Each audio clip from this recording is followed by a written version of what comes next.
छिमेकी देशले चिया निर्यातमा समस्या उत्पादन गरेकाले इलाम चिया उद्योग र किसानहरूले चिया फ्याक्ट्रीमा ताला झुन्ड्याएको करिब 3 दिन भयो।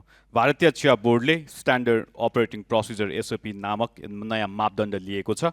टेस्टिङ रिपोर्ट आउन 2 साता बढी लाग्ने, प्रतिवेदन नआएसम्म चिया बेच्न नपाइने र रिपोर्टमा थोरै समस्या आए उत्पादन भएको चिया नष्ट गर्नुपर्ने बाध्यता छ, जसका कारण सूर्योदय नगरपालिकाभित्र मात्र 65 बढी र यो जिल्लाभरि तपाईँको 83 बढी चिया उद्योग बन्द गरिएको छ।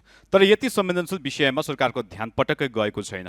मैले योसँग 7औं पल्ट भयो यहाँ। हुन त सम्माननीय प्रधानमन्त्रीज्यू अन्य 2 माननीय मन्त्रीज्यूहरूलाई लिएर देश बनाउँदै हुनुहुन्छ। सामाजिक सञ्जालमा हेरेर थाहा पाएको उहाँ चिया पसलमा गएर चिया पिउन पनि भ्याउनुहुन्छ।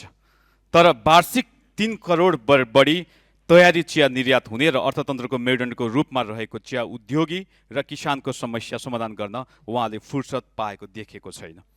चिया उद्योग बन्द हुँदा किसानले उत्पादन गरेको हरियो चिया खेर गएको छ। चिया टिप्ने र उद्योगमा काम गर्ने श्रमजीवीको रोजगार गुमेको छ। उद्योगले ब्याङ्कबाट लिएको लोनको इन्ट्रेस्ट तिर्न सक्ने अवस्था छैन। सँगैमा तपाईँको थुप्रै त्यहाँ चिया किसानहरूको जसको तपाईँको बच्चाहरूको छोराछोरीहरूको तपाईँको शिक्षा, बिहान बेलुकाको रोजीरोटी चियामा आश्रित छ, तर सरकार गम्भीर हुन सकेको छैन।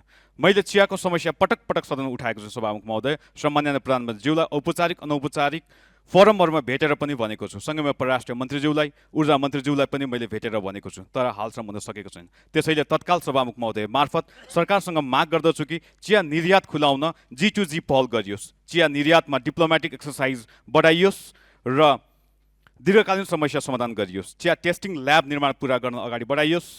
त्यस्तै गरेर तेस्रो देशमा निर्यातको लागि बजार सुनिश्चित गरियोस्। धन्यवाद। जय नेपाल।